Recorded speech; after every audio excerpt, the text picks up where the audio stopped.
حضور پاک صلی اللہ علیہ وسلم کی بارگاہ میں ایک مہمان آتا ہے رات کے وقت، اور حضور صلی اللہ علیہ وسلم اپنے صحابہ میں فرماتے ہیں ہے کوئی جو میرے مہمان کی مہمان نوازی کرے، اللہ اسے جنت سے کھانا کھلائے۔ صحابہ تو ظاہر سی بات ہے ہر نیکی کو بڑھ چڑھ کر کے لیتے تھے۔ ایک صحابی تھے حضرت طلحہ رضی اللہ تعالیٰ عنہ، انہوں نے کچھ دیکھا ہی نہیں گھر میں ہے کہ نہیں ہے، فوراً کہا یا رسول اللہ اس مہمان کو میں لے جاتا ہوں۔ حضور پاک صلی اللہ علیہ وسلم سے درخواست کی اور لے کر کے گھر آ گئے۔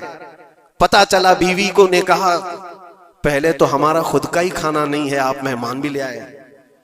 صحابی رسول نے اپنی بیگم سے پوچھا کتنا ہے، کہا ایک آدمی صرف کھا سکتا ہے۔ اور گھر میں کتنے لوگ ہیں؟ شوہر، بیوی اور ایک چھوٹا بیٹا۔ اب ایک مہمان آیا ہوا ہے۔ صحابی رسول نے اپنی اس فکر کا اظہار کیا بیگم سے کہ اب کیا ہوگا، ایک آدمی کھا سکتا ہے اور 4 لوگ یہاں موجود ہیں۔ اللہ اکبر، وہ خواتین بھی حضور کے زمانے کی کیسی تھی۔ انہوں نے کہا اپنے شوہر سے گھبرائیے مت، میں بچے کو تھپکیاں دے کر سلا دوں گی، آج ایسے سلا دوں گی، اور دسترخوان پر جب بیٹھے ہیں آپ کو کھانا میں پروس دوں گی، اور پھر بتی اچانک گل کر دیں گے، چراغ بند کر دیا جائے گا، آپ کھانے جیسا منہ چلاتے رہیں اور اس مہمان کو لگے کہ آپ بھی کھا رہے ہیں، اور کھانا پورا اس کے سامنے رکھیں تاکہ وہ پیٹ بھر کر کھا لے۔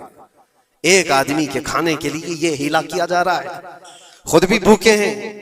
ایسے ہی ہوا، دسترخوان بچھا اور صحابی رسول نے کھانے کا برتن ان کے سامنے پیش کیا، اور اچانک چراغ کو بجھا دیا گیا، اندھیرا ہے۔ انہوں نے افسوس کا اظہار کیا، کہا اتفاق ہے چراغ گل ہو گیا، آپ کھا لیجئے، ہم بھی کھا رہے ہیں۔ اور سارا کھانا اس مہمان کے سامنے رکھا۔ مہمان کو یہ لگتا رہا کہ یہ لوگ بھی کھا رہے ہیں، اور پورا کھانا وہ پیٹ بھر کر کھا لیا، شکم سیر ہو گیا۔ اور اس کے بعد برتن اٹھا دیا گیا۔ وہ صحابی رسول حضرت طلحہ بھی بھوکے سوئے، ان کی بیوی بھی بھوکی سوئی، ان کا بیٹا بھی بھوکا سویا، صرف ایک مہمان کی مہمان نوازی کے لیے اپنی عزیز چیز، اپنی پسندیدہ چیز قربان اللہ کے نام پر۔ لیکن میرے عزیزوں، واقعہ صرف اتنا ہی نہیں ہے۔ صبح ہوتی ہے، حضور پاک صلی اللہ علیہ وسلم صحابہ سے کہتے ہیں طلحہ کہاں ہے؟